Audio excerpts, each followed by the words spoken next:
안녕하세요. Artificial Intelligence and the Democratization of Art라는 글을 발제하게 된 이지은입니다. 인공지능과 예술의 대중화라는 제목의 글이고요. democratization이라는 단어는 사전에 찾아봤을 때 이제 민주화라는 뜻으로 나와 있는데 전체적인 글의 맥락이랑 함께 생각을 했을 때 대중화라고 이해를 하는 게 조금 더 자연스러운 것 같아서 저는 이제 대중화라고 해석을 해서 설명을 드리도록 하겠습니다. 목차를 먼저 살펴보면요. 크게 네 가지 챕터로 글이 구성이 되어 있는데요. 첫 번째 introduction, 두 번째 short remarks on information aesthetics, 정보 미학에 관한 짧은 의견, 세 번째 art, knowledge and work, 예술, 지식, 그리고 작품, 마지막 네 번째 conclusion, 결론, 이렇게 네 가지 파트로 나눠져 있습니다. 먼저 인트로덕션은요, 글이 전체적으로 어떤 흐름으로 진행이 될지를 살펴볼 수 있도록 구성이 돼 있고요. 글의 전반적인 주제인 AI 아트 예술품이 창의성을 갖는지, 즉 머신러닝 시스템이 창의적일 수 있는가에 대한 논점을 제시를 하고 있습니다. The AI Art Gold Rush is Here 이라고 크게 타이틀이 제시되어 있는데요.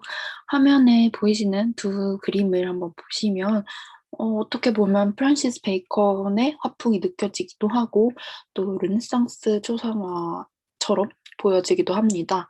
이 두 그림은요. AI에 의해서 그려진 Faceless Portraits라는 제목의 그림입니다. 이언 보고스트에 의해 작성된 크리티컬, 비판적 에세이 제목이 The AI Art Gold Rush is Here 이라는 제목이고요. 네, 이 작품은요, 마찬가지로 AI에 의해서 그려진 작품으로, 에몬드 드 벨라미라는 사람의 초상화입니다. 이 에몬드 벨라미라는 사람은 프랑스 귀족으로 추정되는 가상인물이고요. 프랑스 파리의 청년 3명으로 이루어진 모비어스에서 개발한 인공지능이 그린 그림이라고 합니다. 이 인공지능으로 그려진 최초의 초상화이기도 한데요. 이 작품은 굉장히 유명해진 계기가 2018년 10월 크리스티 경매에서 43만 2,500달러에 낙찰이 되면서 조금 이슈가 됐다고 해요. 이렇게 되게 높은 가격에 작품이 팔리면서 컴퓨터 생성 이미지에 관한 여러 가지 의문이 제기되고 논의들이 다시 자극이 되었는데요. 이 두 작품을 통해서 한번 생각해 볼 부분들이 있는 것 같습니다. AI 시스템이 아티스트 혹은 정말 작가가 될 수 있는가에 대한 생각을 해볼 수 있을 것 같고요.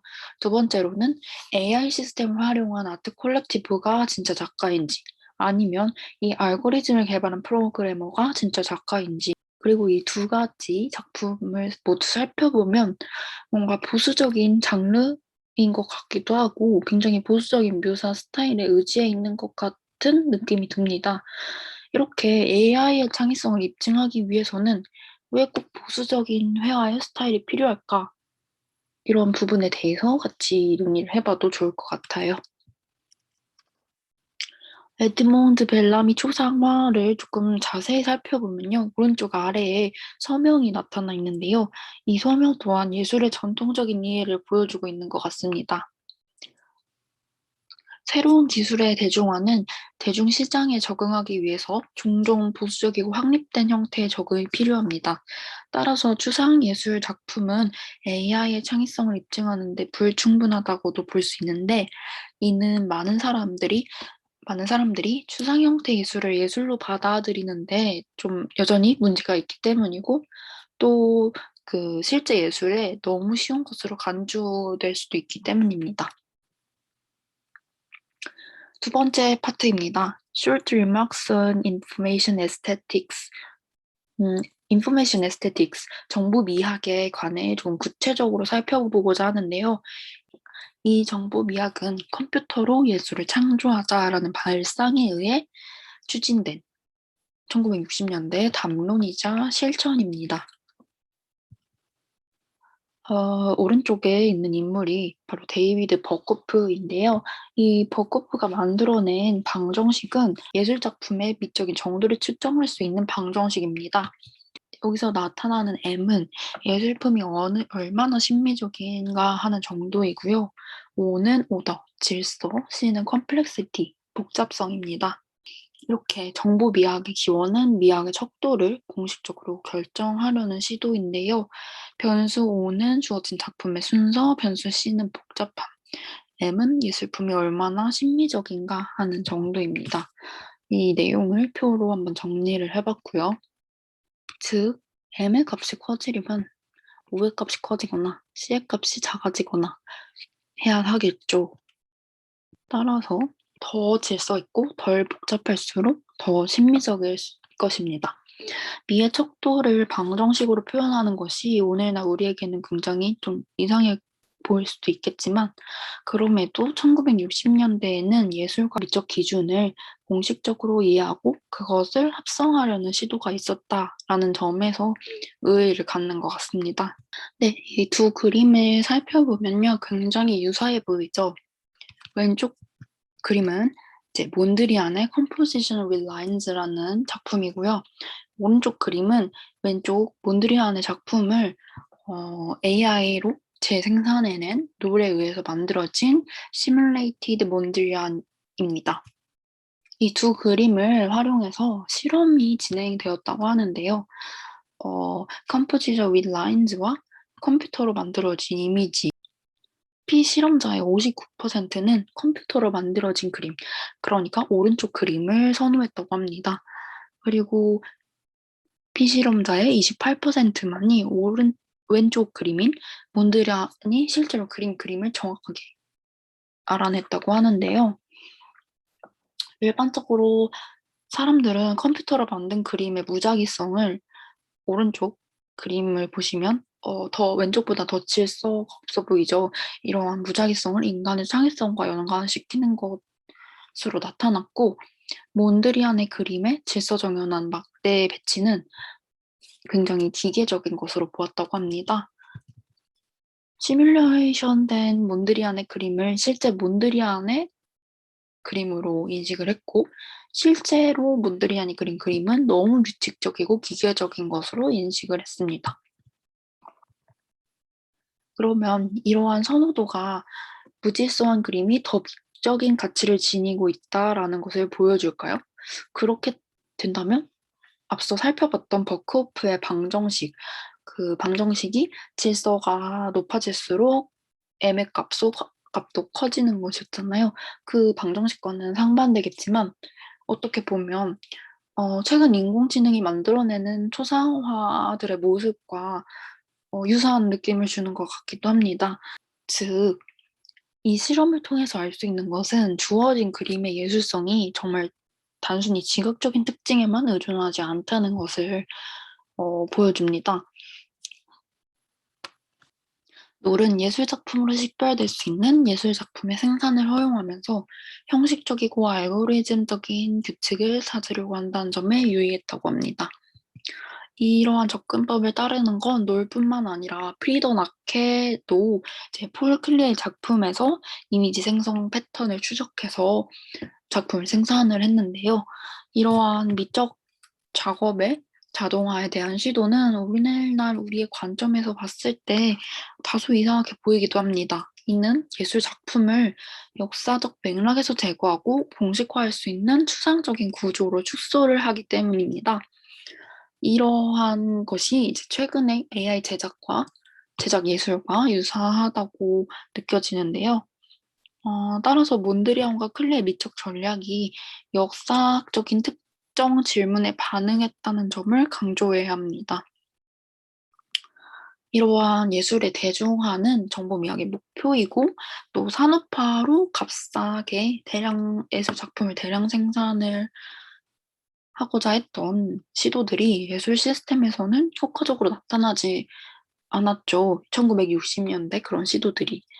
이러한 현상이 왜 일어났을까요?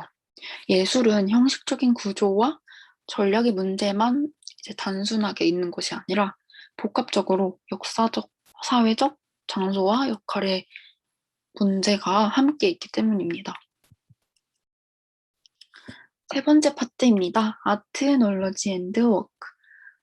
예술, 지식, 그리고 작품인데요. 예술 작품의 자동화와 그것이 효과가 없었던 이유. 앞서 살펴봤던 예술 작품의 자동화, AI 작품들의 어떤 실천들이 왜 효과가 없었는지에 대한 이유를 살펴보도록 하겠습니다. 정보 미학이 복잡성을 정확하게 공식화하려는 시도에도 불구하고 복잡성은 너무 복잡하기 때문에 그것을 생산하는 작업을 충분히 이해할 수 없다. 따라서 놀과 낙해는 기본적인 기하적 형태의 광범위하게 의존하여 결정하는 특정한 종류의 그림에 초점을 맞추는 것이 눈에 띕니다.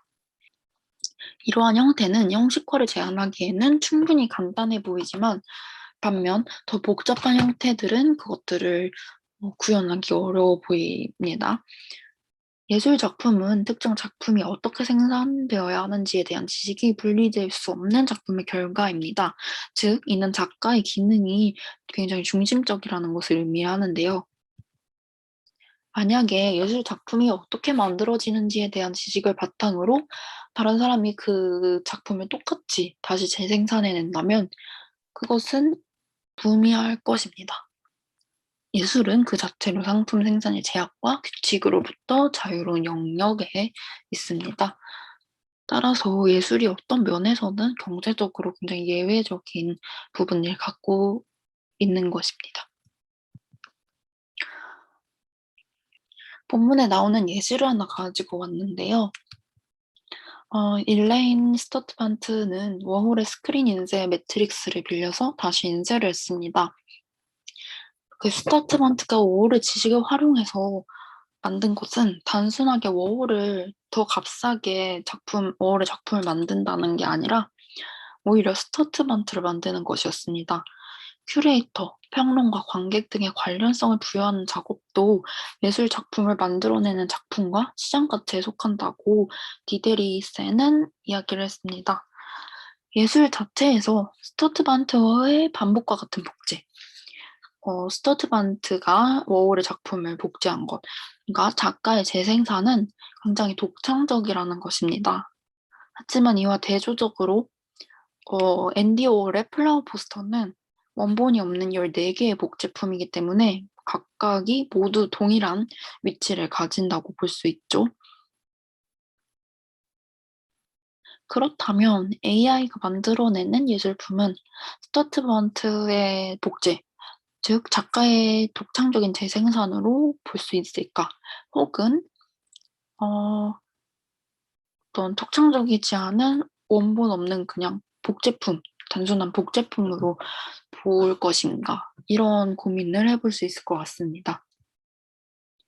마지막 컨클루전 결론입니다. 최근에 AI 아트와 골드러시로 돌아가서 정보 미학의 관점에서 다시 재조명하고 살펴보도록 하겠습니다. 포거스트는 기계학습 기술은 특정 훈련 세트에 따라 작업해야 한다고 주장했습니다. 하지만 그게 화가로서의 기술을 단련할 필요가 있는 인간의 아티스트에게도 해당되지 않을까요? 기계가 학습하는 것처럼 인간도 기술을 단련을 하기 위해서는 훈련을 해야 하잖아요. 그렇다면 마찬가지로 AI의 작품들도 인간 예술가의 작품들과 어떤 동등한 혹은 비슷한 위치를 가질 수 있지 않을까요? 예술의 대중화는 다른 사회적 맥락을 필요로 합니다. 이 글에서 이야기하는 표현을 빌려서 말하자면 AI는 뒤를 돌아보았다. 역사적 스타일로 다소 시대에 뒤떨어진 제스처로 그림을 그리는 역사적 방식을 되새겼다. 그러나 이는 AI가 예술가가 될 수 있는 가능성 있는 미래로부터 되돌아보는 은유일 수도 있다. AI가 만들어내는 작품들은 어떻게 보면 조금 뒤떨어지다라고 판단을 할 수도 있겠지만